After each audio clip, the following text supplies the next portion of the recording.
Katika jimbo la Jalisco, milio ya risasi ilisikika alfajiri huku operation ya kijeshi ikianza kwa siri.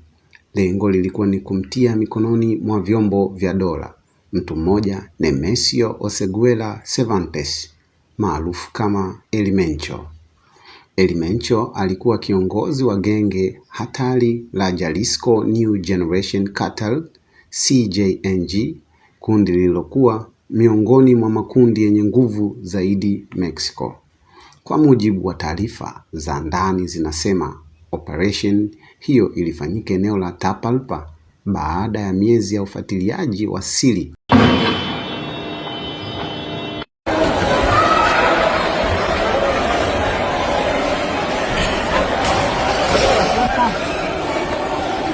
Ya kuuliwa kwa kiongozi huyo El Mencho, vurugu zilianza kushuhudiwa katika maeneo kadhaa. Magari yalichoma moto, barabara zikazibwa, moshi mkubwa na hofu kuenea.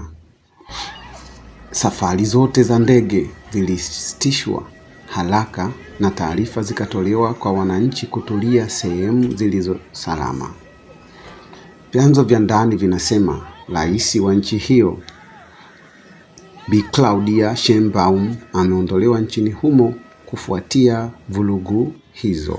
Swali kubwa kwa sasa ni hili: je, kifo cha El Mencho ni mwanzo wa amani au mwanzo wa vita nchini kati ya jeshi pamoja na mageng ya uuzaji wa dawa za kulevya?